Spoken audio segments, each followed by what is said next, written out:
Good morning, good morning, good morning. This is Conversations with Ron Richardson on WBOK 1230 AM, streaming worldwide on WBOK1230.com. You are tuned in for another great episode of Conversations with Ron Richardson. Happy New Year to all, and a happy 2026, and I'm glad to be back with you. I hope you guys had a great Christmas holiday and New Year's holiday. I know I did. Nonetheless, we're back for another great episode of Conversations with Ron Richardson, and I would like to welcome you all back, and I would like to introduce the man of the hour, my special guest, Mr.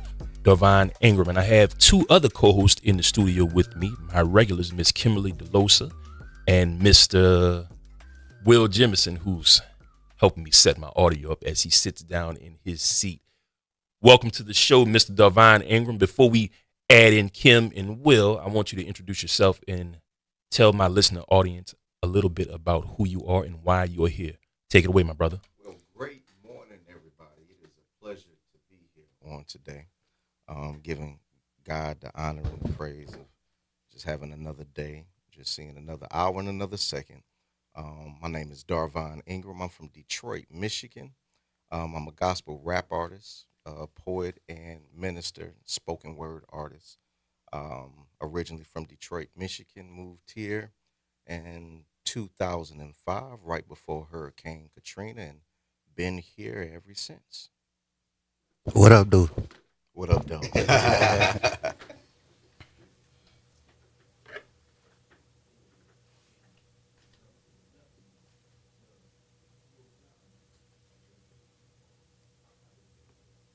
The godmother Nola, Kim DeLosa.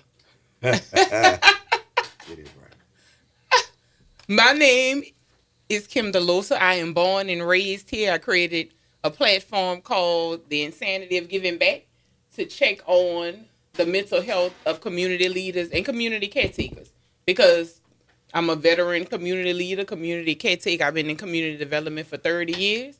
I hit the ground running in my early 20s, and right about now is when I started noticing, oh wait, I need to check myself, because there's a pattern to caring for so many people. You sweep yourself under the rug to care for others, and before you know it, it backfires. So I want to prevent that from happening to other community leaders and community caretakers.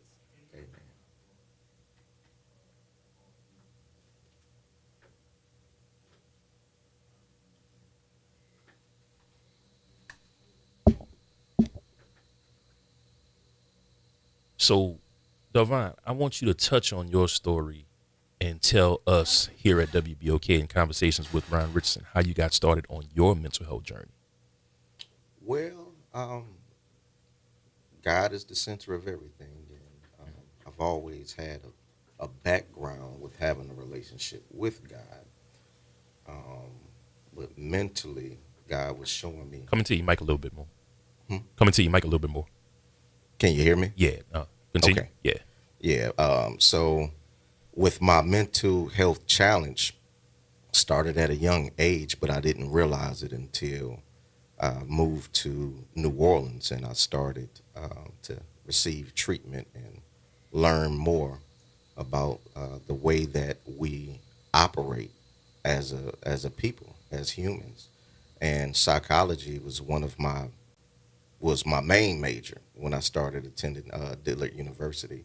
Yeah. And so that's the study of human behavior. And I realized in my early 30s, some of the things that I was doing is because I was mentally challenged. And everybody don't like to admit that, but it started at a young age. And later on in life, I started to see that some of the things that came to mind in the way that I was doing and conducting myself was because I was mentally challenged. And there's no way that you can fix anything unless you first address it.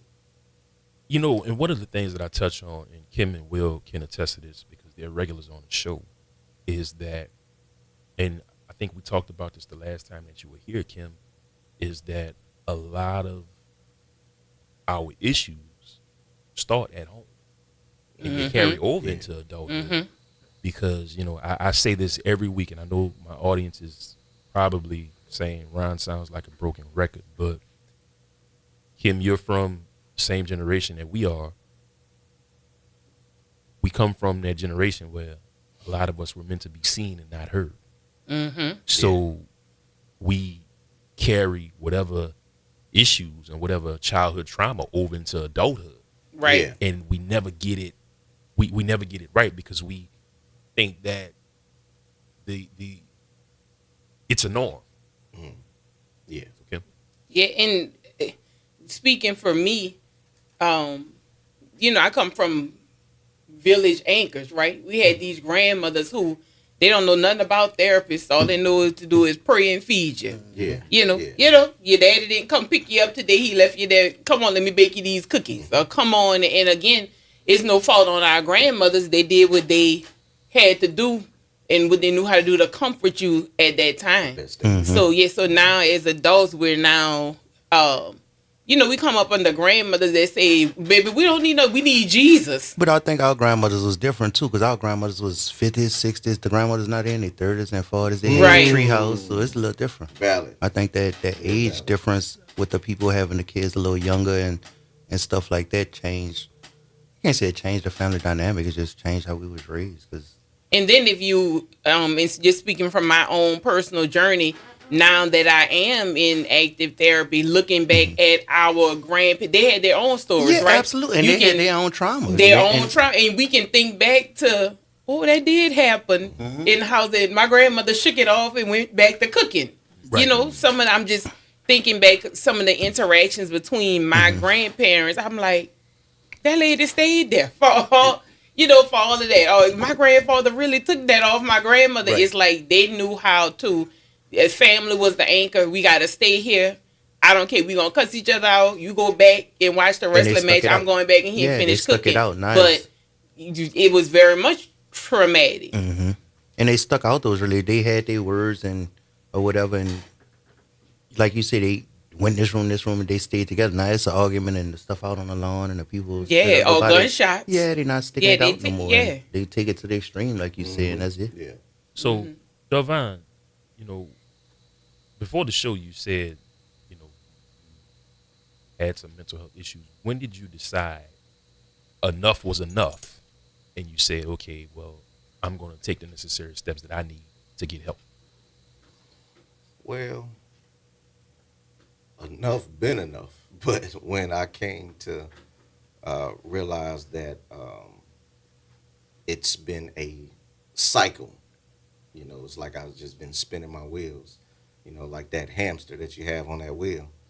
All that movement, but ain't going nowhere, and I realized that just doing things the way that I was doing them at that time before I came to the realization that I needed some help, I wasn't getting nowhere. So I would say about 7 years ago, close to about 7 years ago. How did that affect you? How did you, because I know some people, they have a hard time accepting the fact that, okay, you know what, I do need some help. We as black folk, we live in denial, and like, Kim said, you deal with it, but, you shake it off. Like you said, your grandmother, went back to cooking and she just dealt with it. So how was that for you? How was that awakening for you? The awaken for me? Well, it kind of ties into some of the things that we're going to talk about, because I know we set some things out to talk about, but it has a lot to do with receiving the help for my addiction, because my addiction was really the main source of why I was doing certain things that I was doing. Okay. My mind frame was totally different from what it is now. My choices in relationships, my choices with my work ethics, the way that I move, the things that I would put first as a priority versus things that really didn't matter. So when I came to the realization, so I lied. It wasn't 7 years ago. It was 9 years ago. So Close enough. when I started to get the help that I needed from the alcohol and the drug addiction, that's when my mental awareness woke up, because my mental came from the triggers of what my addiction was. And the negative aspect. Yeah, so I say about 30. A lot of people, you know, you hear stories about people using drugs, and I've heard comments from different people, and they say, well, you know, it was that person's choice to use drugs. I think we can all attest that and all agree that it's a choice, but it's something that led that person to make that choice. Yeah. So I want to ask you, I'm going to get a little personal with you, Devon. Mm-hmm. What led you to the point of addiction? The point of addiction. Well, everybody wants a vice. Mm-hmm. Everybody wants something to help them to cope, Okay. so to speak. And when you got that sauce in you, that the older gentleman would say that liquid courage. Mm. You have that, and you have that Mary Jane. It puts you in another mind frame to where you don't worry about as much, or thinking about it does not affect you as much as it would if you were sober.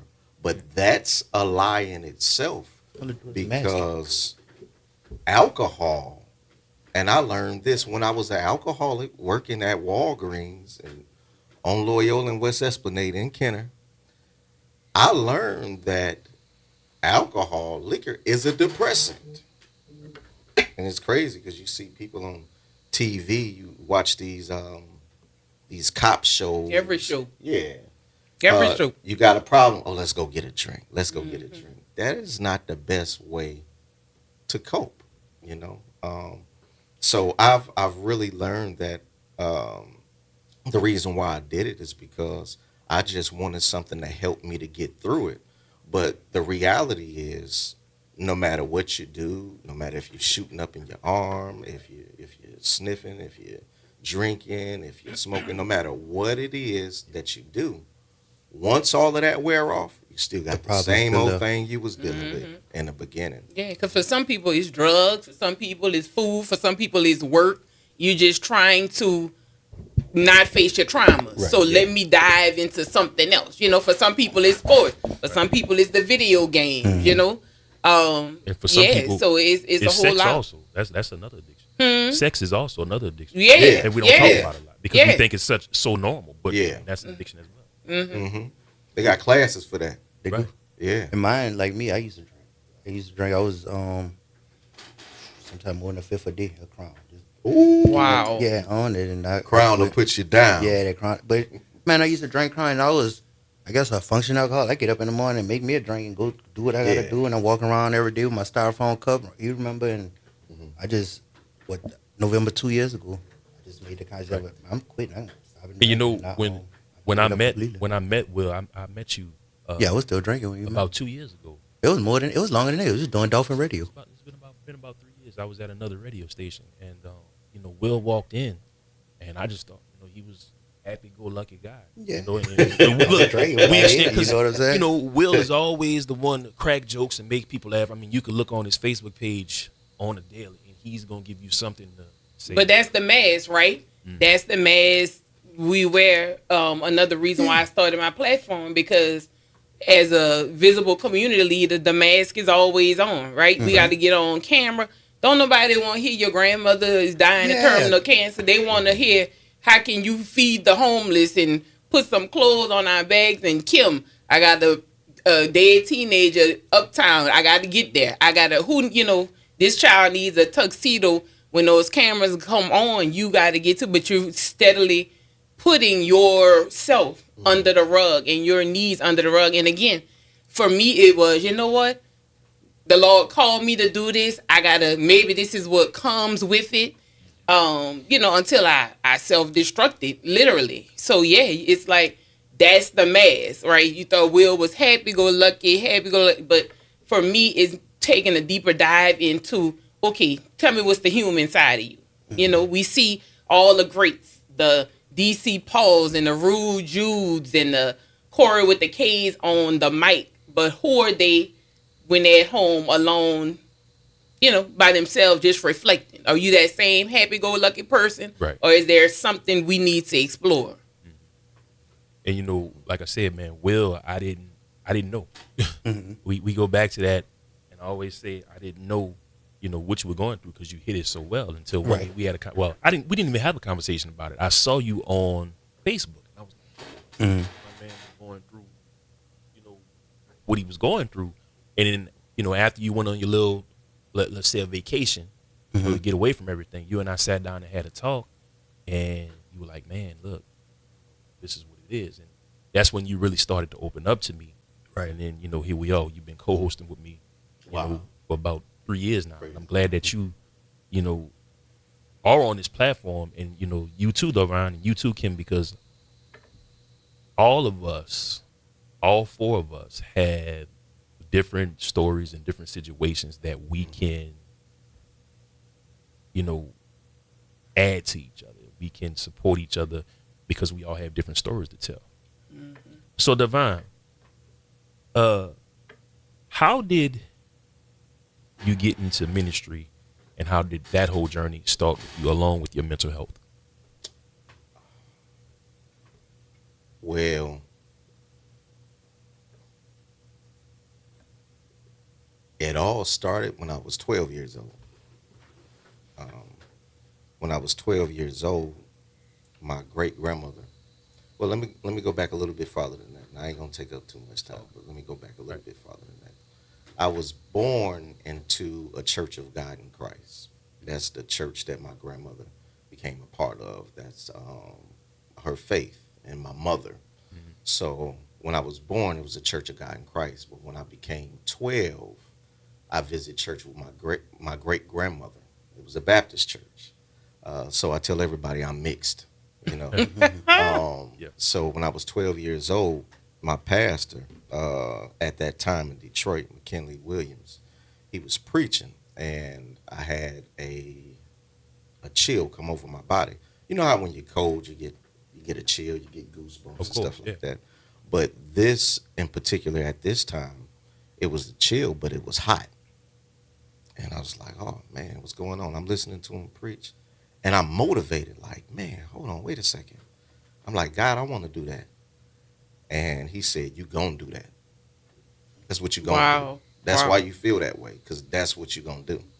And when I was 13 years old, I had gotten in trouble in Detroit, just being a normal Detroiter,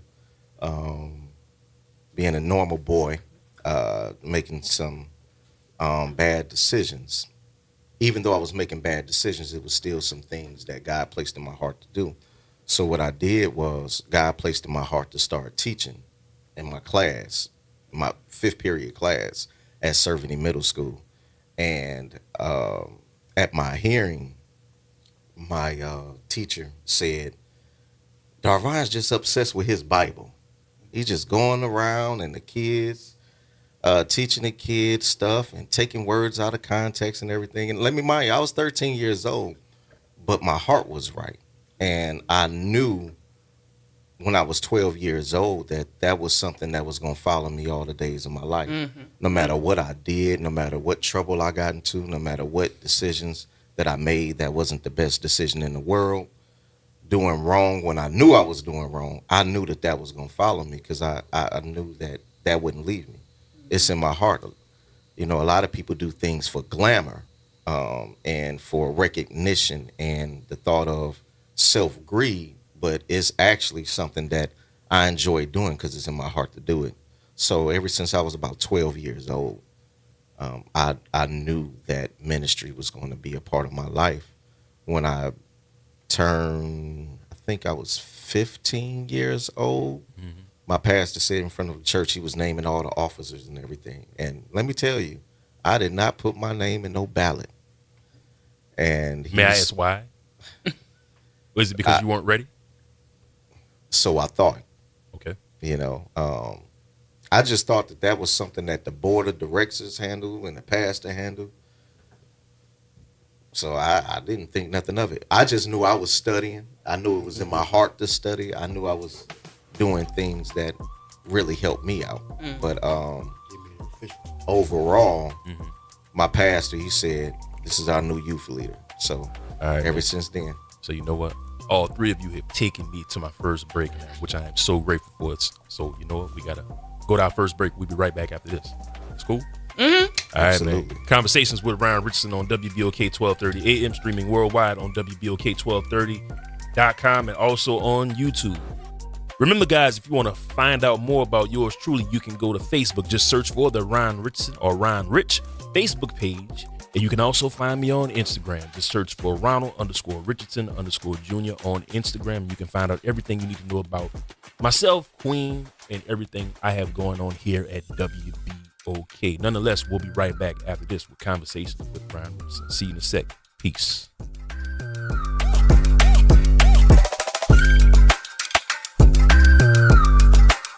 On Auto Trends with JeffCars.com, here's a snippet of some of what we cover. GPS pioneer Gladys West. We worked long hours computing trajectory orbits and satellite orbits, trying to get the data and everything correct enough. Auto analyst Mark Bland. 14 new vehicle deals that happen in this country out of every 100 that women don't have a fingerprint on. To tune in, check out Auto Trends with JeffCars.com, Saturdays at 4 p.m. on WBOK, what New Orleans is talking about. Hey family, Ron Richardson here, host of Conversations with Ron Richardson. If you're looking for quality catering and barbecue, you need to contact my friends at Kuzan's Catering and Barbecue Team. Mr. Eddie Bunch and Kuzan's have been serving the West Bank since 2013 with their quality selection of barbecue and seafood. If you're looking for quality catering, be sure to contact Kuzan's Catering, located at 618 Westwood Drive in Marrero, or you can go to Kuzan'sOnline.com for more information for all the services that they offer, or call 504-233-4227. Catering done the right way just for you. That's Kuzan's, baby. New Orleans, you want to know what we're talking about? Tune in every Saturday morning from 9 a.m. to 10 a.m. on WBOK for Conversations with Ron Richardson. The topics will always be hot and the conversation will be all the way live. Meet us there. We'll save you a seat. We can also talk about you and your business as a sponsor of Conversations with Ron Richardson. Contact Ron at 504-874-4584 or email him at richardsonronald024@gmail.com for more details. WBOK online at WBOK1230.com. It's the place where we can be open and honest about real life issues. You're listening to Conversations with Ron Richardson, live on WBOK and online at WBOK1230.com.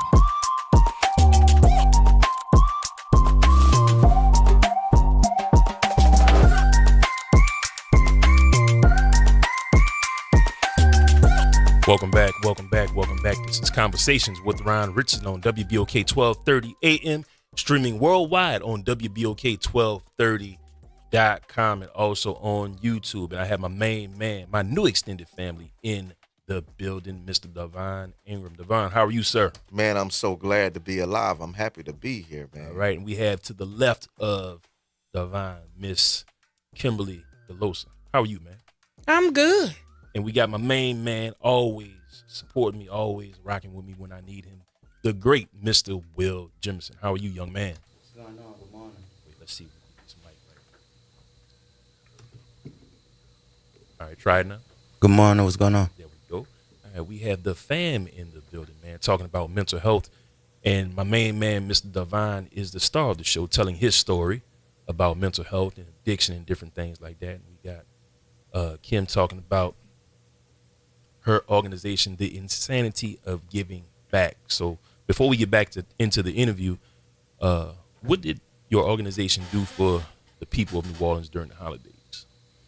Oh Lord, what did we not do? Right. Look, we were promoting every toy drive, every but for me, for my birthday every year I kick off with a food drive. So this year I turned 52, so I partnered with my church to give out 52, me and my friends, 52 food baskets in the community. And so, yeah, that's what I always do. And, of course, making donations to the big toy drives. And everybody knows I have a vast platform, so they send me all of the toy drives to promote. I just kind of on a normal day, it's a charge for me to promote anything. Of course. But as during it the should be. holidays, I'm just steadily kicking it out on my, get your toys here, get your food baskets here. So yeah, it was pretty cool. I told Ryan, I got a detox. I've been holidaying since Halloween. Yeah, right. Before we came into the show. And look, now we right here in carnival season, but still I need the detox. 12 days of Christmas. Yeah. Man, we talked right before the show as we were walking in. I said the same thing. I said the holidays really can drain you. Oh yeah. And whether you're hanging with family, whether you're in the community doing what you're doing, and I was just telling, you that I'm really drained, but we got to keep going because here we go. We're going right into Mardi Gras, and that's another time period of just fun and spending time with family, and for those that are not from New Orleans, Mardi Gras is like a big family reunion. Right. And I was very intentional this holiday season that I was going to enjoy myself. I was going to keep it light. If I wanted to help, I was going to help. Holidays before, it's like, you got to do this, you got to do. I meant I was going to enjoy every Christmas movie. I enjoyed it all. Look, every calendar, every card, I enjoyed it all, and I kept it mentally light. If I couldn't do it, I was intentional about saying, no, I can't do that. Can I do this? Yes, I can come. So yeah, here we are. For my husband and I, we lead a media company. So like tonight, I have the MC for the crew of 90 for their coronation ball tonight. So yeah, it's like, here we go. It's showtime. It's that time of year, yeah. The good thing is that we have an early Mardi Gras, so it'll go by. It'll subside, yeah. Quick, yeah. All right, man. Hit us up, 504-582-9422, 504-582-9422 if you want to talk to Darvon and ask him some questions. So, Darvon, we were talking before we went to break about addiction, and I want to jump right in, or continue, I should say, about spirituality and how you got to that point. So when I was 12 years old, God started speaking to me. Well, I feel God been speaking to me for a long time. I just started listening at 12. And I said to myself, man, let me try what the pastor's always talking about. Let me try what I'm reading in his word. Let me try Jesus. Let me go ahead and do that. And so the spiritual awakening, it started to awaken my common sense even more. Well, no, not my common sense, my discernment. So I started discerning things at a young age. Spirituality, it helped me to overcome addiction, because overall, in the process of when I was doing it, when I was drinking, when I was smoking, when I was out there running and doing what I was doing when I was younger, I knew deep down I wanted to stop. Because I don't think anybody wants to mess up their liver, mess up their lungs, mess up their brain cells, mess up their relationships with their family. I don't think nobody wants that. Overall, we want better for ourselves, but I was just stuck at that time. But spirituality, it helped me. Because one thing for sure, what I've learned, especially at New Home Ministries, shout out to my family, my pastors, R.C. Blakes Jr. and Bishop Samuel R. Blakes. One of the things that I've learned is God is not going to do for you what you can do for yourself. So the spirituality of everything is just coming to grips knowing that I can't do this by myself. I need God. However, that is not no excuse for me not to do my part. No. What was the breaking point for you? When did you say, all right, like what was the point where you just said, you know what, I got to give all this stuff up, or I want to give all this up and I want to do better for myself? Man, let me tell you, that breaking point was real. My ex, my relationship that I was with, she was from another country. She wasn't from here. And we were living together. And she she was deported. She was deported back to her country. And I only had a part-time job at that time. And I was still under the addiction. So what happened at that time was I went to work. And when I went to work, I was at Home Depot in Kenner, mighty Kenner Home Depot, if you want to know. That's how everybody that work for Home Depot know exactly what location I'm talking about. I know exactly what you're the talking about. mighty Kenner. Yeah. And I had a gentleman come up to me. They called me Bishop. That was my nickname at Home Depot. And he said, Bishop, you got a problem? I said, what you mean?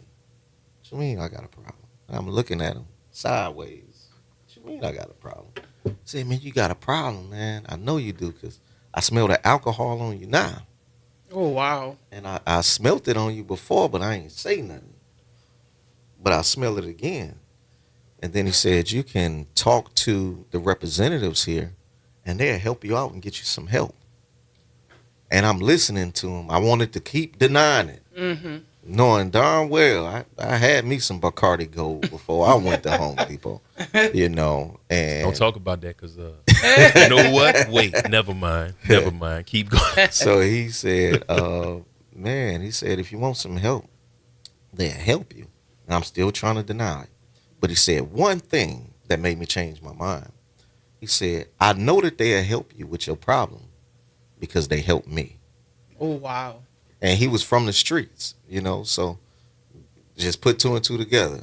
Isn't that amazing, though? You know, we always talk about you never know who's watching. Yeah. Now, here it is, somebody that you knew, but you didn't think that he knew what you were going through because you masked it as well as you could. And here this man is like, hey, I know you need help. I'm just waiting on you to go ahead and do what you got to do so you can better yourself.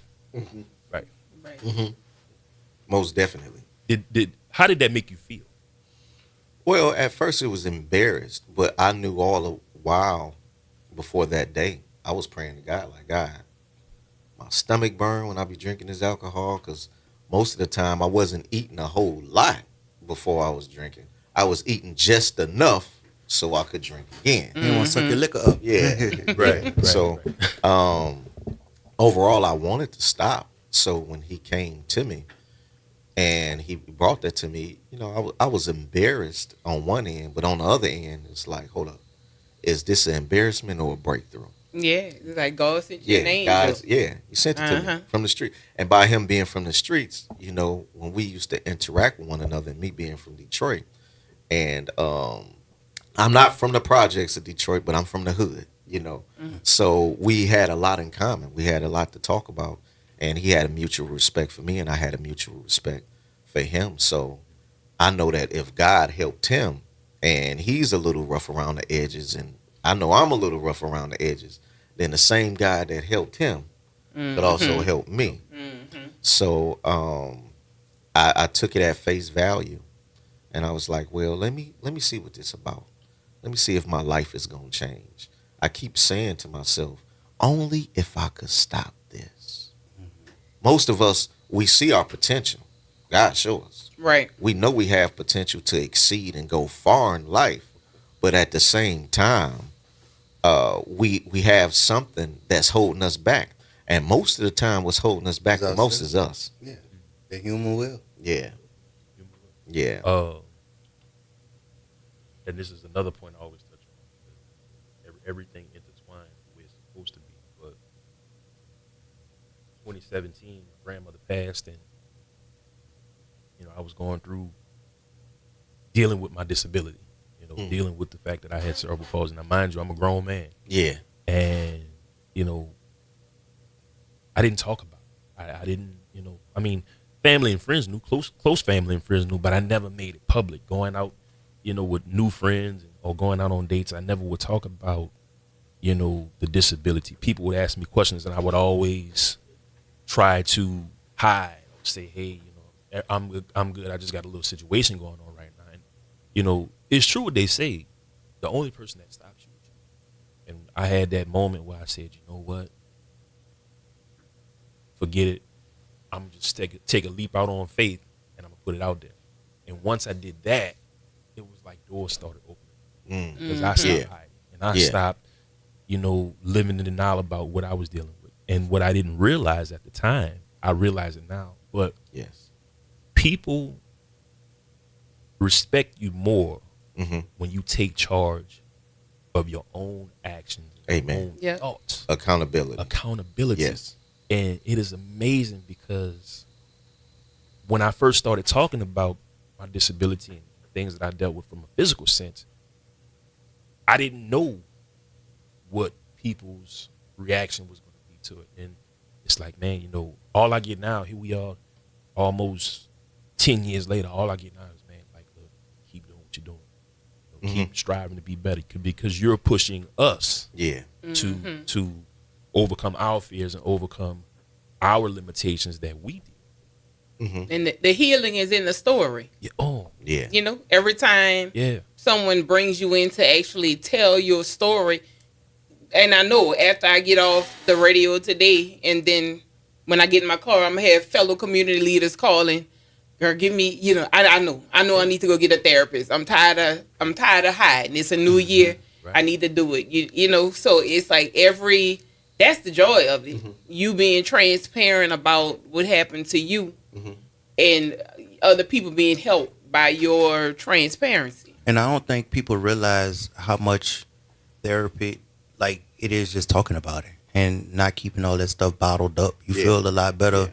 Even if, like, I go see a therapist too, but outside of my therapist, just talking to my partners or other people like Ryan or stuff I got going on, that's a form of therapy for me. Like, coming here, that's therapy for me. I get to talk about the things I went to and maybe somebody hid and reach out and grab it. So, Yeah, and finding the right therapist, because the therapist I have now, so, I'm a Sagittarius all the way. My first two therapists, I used to be telling them, look, we're not talking about that today.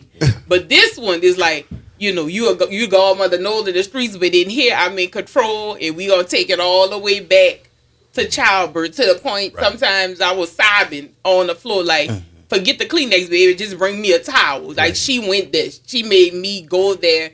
The stuff that I told other two therapists, baby, I'm not talking about that. I don't want to talk about nothing in my childhood. And she like, no, we going all the way back to childbirth, which made me start exploring and looking at my grandparents, my biological father. All these people are just humans that God put on this earth, and they got a story just like you. So understanding their story helps you to understand them more and, kind of grapple with different relationships. Right.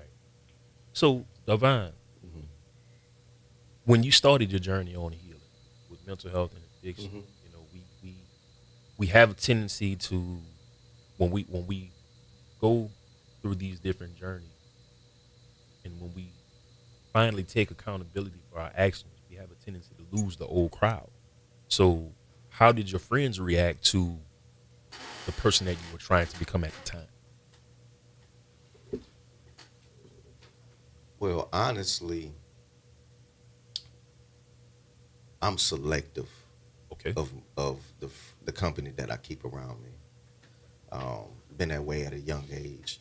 And I think also what helps out is knowing that you don't always fit in with the popular crowd. How so? And the big expound crowd. On that a little bit. Well, I've learned that I'm not supposed to fit in. I'm supposed to stand out. And I don't fit into places because it's not meant for me to fit in. I'm not fitting the spaces because it's not meant for me to fit in those spaces. I'm not certain certain spirits may not gravitate to my spirit because I'm not supposed to be spiritually connected to them, so I've always been selective.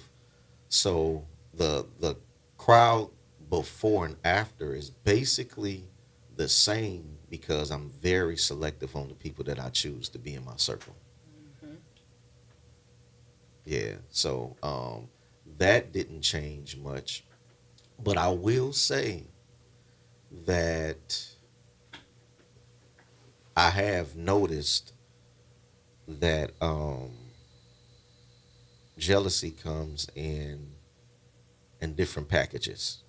And even though somebody loves you and wish and claim they want the best for you, they may be envious of certain things that God has blessed you with that they don't necessarily have. Doesn't make them a bad person. It just means that that's probably something that they have inside of them that you don't have inside of you. Everybody's not going to look at things the way that you do, but I have noticed that some of the people that were within my circle, that I'm not as close to them as I once was before the deliverance and the healing. And what I mean by that is we don't talk every day. You know, we don't go out and have coffee as much or dinner as much. Not meaning that we can't never do it, but since I know how you are now, I know how to manage my company with you. Yeah.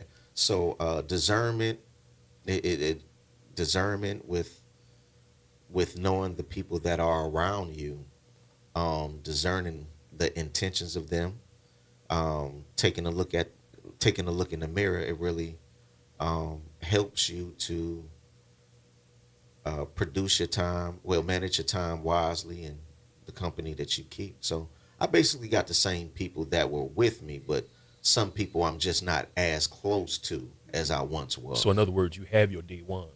Yeah. Yep. When you pray that prayer, right? Yeah. Lord, okay, here we go. It's showtime. Whoever's not meant to be near me or around me, take them away. Now that's an eye opener. When people start falling off, that you just knew, like, I never ever could see my life without this person, but that's one of the first people that's one of the first people you took. And again, it's about understanding the human journey, not that you hate that person, but that person does not fit your journey.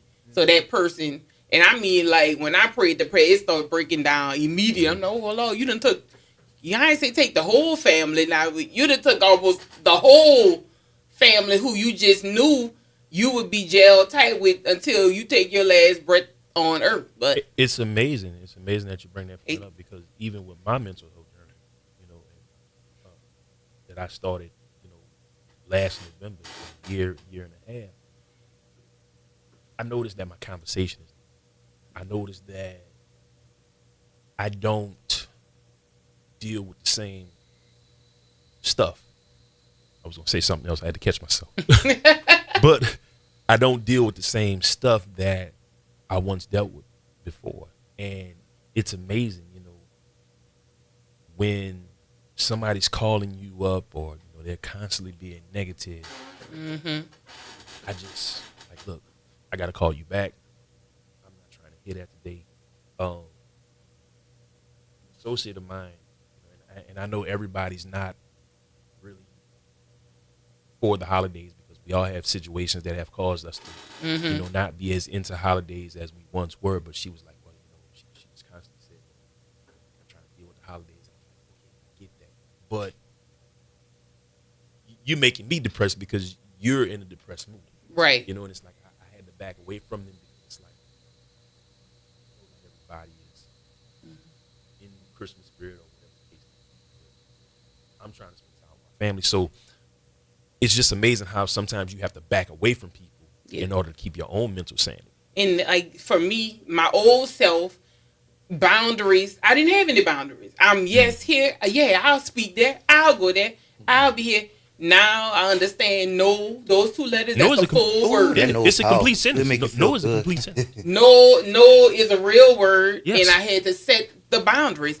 And for me, I'm not a confrontational person. So if I even get a hint that we getting into confrontation mode, I'm gonna throw up the reins and goodbye. You can see your way out too. That's why I love you. I'm gonna love you from a distance, because this healing journey that I'm on, I can't take no confrontation. I'm not about to force up with you. I'll even say, guess what? It look like I'm the problem. I'm the problem. Goodbye. Let me back my way. Subtraction is my favorite mathematical symbol. Let me subtract myself quick. There is no problem here. I see you when I see you. But yeah, it's like those boundaries. I now know how important boundaries are. No, I can't talk. I'm tired. I feel you on that. All right, we got to go to our second break. All right, so we're gonna come back with your thought. We're gonna continue to talk about boundaries, and we're gonna continue talking to you, Divine, also about your story and how you came to be the man that you are. Nonetheless, this is Conversations with Ron Richardson on WBOK 1230 AM, streaming worldwide on WBOK1230.com. and also on YouTube. Hit me up on Facebook. Just search for the Ron Rich or Ron Richardson Facebook page. And you can also find me on Instagram at Ronald_Richardson_Jr. on Instagram. Davon, tell the people where they can get in contact with you. They can get in contact with me on Facebook. First and last name, Darvon Ingram, DARVONN Ingram, INGRAM. And on Instagram, Bishop_Motor City _messenger. Kim? Oh Lord, I'm everywhere. Instagram, Godmother of Nola, GAWD, Mother of Nola. The Insanity of Giving Back is a platform on Facebook. You can follow it. We are preparing for our first residency, a mental health break for first ladies of the church. So yeah. Big Will, the great. Facebook, Willis Shooter Jemison, and on Instagram, Jemison_Survival_Academy. All right, we'll be right back after this. This is Conversations with Ron Richardson on WBOK 1230 AM, streaming worldwide on WBOK1230.com. See you soon. Yeah, I was like, I never.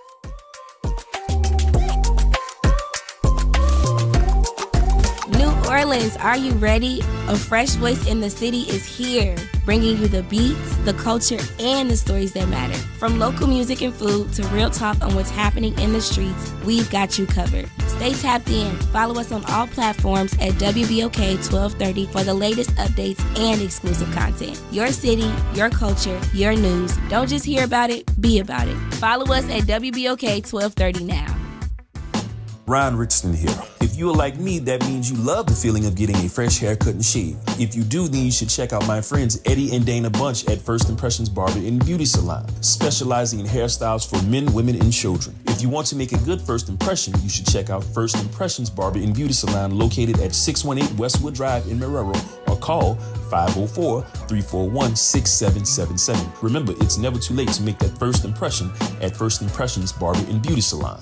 New Orleans, you want to know what we're talking about? Tune in every Saturday morning from 9 a.m. to 10 a.m. on WBOK for Conversations with Ron Richardson. The topics will always be hot and the conversation will be all the way live. Meet us there. We'll save you a seat. We can also talk about you and your business as a sponsor of Conversations with Ron Richardson. Contact Ron at 504-874-4584 or email him at richardsonronald024@gmail.com for more details. Get in on the conversation at 504-582-9422. Happy holidays, y'all. It's your girl, Kimber White Dupree, wishing you a wonderful holiday season. Remember to give and share love. It's the greatest gift of all. Thanks for listening to Conversations with Ron Richardson, live on WBOK, and listen online at WBOK1230.com. Now, back to Ron. Welcome back. This is WBOK 1230 AM, streaming worldwide on WBOK1230.com and also on YouTube. Remember, guys, hit me up. Facebook, just search for the Ron Rich or Ron Richardson Facebook page. You can also find me on Instagram at Ronald_Richardson_Jr. on Instagram. Kim, what's going on? Everything.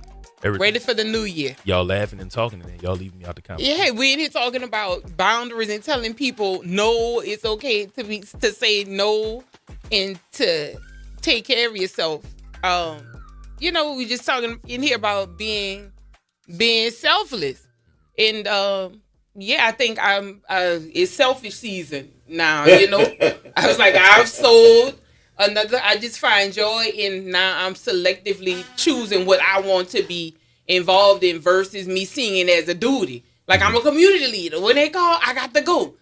It's and like one of my things I used to put, like we was talking about putting ourselves on that back burner for everybody else. I do everything I want to do now.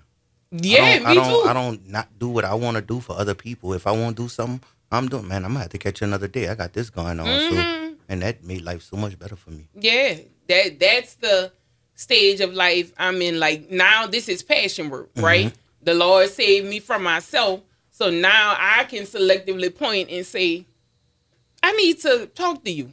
I want to know what's the backstory here. Right. You know, just if I can just help one community leader. And when I started this platform, of course, I've helped many, but it's joyous work. You know, like Representative Lewis used to say, I'm getting in good trouble now. Right. And it feels good to know this. Damn, Kim. You know, I just feel like the healing is in the story. Doesn't it feel good to be known for all the right things? Yeah. And the fact that, you are helping people. One of my friends who I talked to a couple of weeks ago, we were having the same conversation. And she was like, doesn't it feel good, Ron, to be known for all the right things and to be known that you are helping people through your platform. Now, with that being said, like we always talk about, there will be haters. There will be people who don't believe in what you're doing for whatever reason, or they will question why you're doing what you're doing and thinking there's a motive behind it. And I tell people, my only motive behind what I'm doing here at WBOK or any other platform that I've been on is what I'm doing today, bringing people together. Right. And for me, I don't get that question. Everybody like, where you been all our lives? Because we check on the mental health of children. We check on the mental health of the elderly. We even check on the mental health of animals. Nobody ain't checking for the mental health of community leaders because they think we always got it together. You got to you want the answer, go to Kim. Do this, call Kim. And again, because we are the leaders, we're answering, right? God called us to do this. I don't care how much we hurting, we got to go under this bridge with this food. I don't care how much we hurting, we got to get these school supplies to these children. Yeah. But at some point, the breaking point comes. What are you going to do? For some of us don't make it out of it alive, right? You had NOPD officers commit suicide during Hurricane Katrina. Yeah. Some of us do not make it out. Thankfully, I barely made it, but I made it out alive. So I can't do nothing but look back and check on my comrades and say, look, I saw you on a press conference today, but I know what's really going on now. So I'm going to need you to go get you some help. You're going to have to get you some help. Before we, close the line, you touched before the show about gifts. So why don't you expound on what you meant when you stated? Well, I'm a poet. Talking point. Yeah, well, I'm a poet. God has blessed me with the gift of poetry. With that being said, I'm a spoken word artist and I'm a gospel rap artist. Okay. So those are a few gifts that God has given me. We talked about ministry. I have a passion to not only speak but to teach, to break things down in the Bible to the simplest terms, to where I can teach a child that's 2 to the age of 87, 99. So God has given me a passion to be able to relate things to people, to understand it for what it's worth. So that those are some of the gifts that God has given me. And I know it's other gifts that God has given me too that I'm not sure of yet, but those are some of them. You never want to limit yourself, and I think we do that a lot. We say that we got this gift, we got that gift, but you never know what God is going to give you. It's coming, my brother, because I want to say 2 years ago, I had the pleasure of visiting Pastor Lester Love at the City of Love. City of Love. Yeah. That's my guy, man. And I was working at another radio station at the time, and he came down and did an interview with me. And I've known Pastor Love, prior to that, because I was at also another radio station, and he was like, when we met up, he said, you're going to do big things. But, fast forward to, 2 years ago, I went to the City of Love, and Pastor Love spoke life into me. He said, this is your call. He said, everybody has their form of a pulpit. He said, sitting behind a microphone in front of a control board, talking to people is your pulpit. Yeah. And he always told me to remember that I am a vessel. Let other people go through you to get their story out. And that's what I love to do here at Conversations with Ron Richardson and WBOK is I just want to be a vessel for those who may not have one. Mm-hmm. And for people who, otherwise wouldn't tell their story. You don't know how many times I've been told that, I'm doing great things. And every time I hear it, it just lets me know that I got to continue. I got to keep up the good fight. I got to, get more people on and, have people like you come down, talk about whatever it is, that they may be going through. I'm so grateful. Last part of the show, Devon, any positive words of encouragement while we close? God is great all the time, and that's not just a cliche. He'll do for you what you can't do for yourself, but that is no excuse not to take the step and do your part and do for yourself. Okay. It's a new year, 2026, and I know therapy is important for everybody. Self-care is important for everybody, but this is intentionally calling out community leaders and community caretakers. The only way you can successfully be there for other people if you are successfully there for yourself. So take care of yourself, take care of your mentals, and put it out there. If you're suffering as a community leader or community caretaker, go and get some help. Now, I don't share my therapist with many people, but this is going to be my last time sharing a positive headspaces. On Facebook, go and check out Stacey Lewis Goins. Go to the page. She's a real deal. I mean, she literally, with the help of God, willed me back to life. All right, man. This has been Conversations with Ron Richardson. Will, quickly. Man, thank you for having me as always. Thank you for having me. Can't wait to be back. All right, this has been Conversations with Ron Richardson. A happy 2026. Happy New Year to you all. I will see you guys same time, same place next week with another great show. This has been Conversations with Ron Richardson. Peace and love. And remember, healing and recovery start with you. I love you, New Orleans. See you soon. Peace.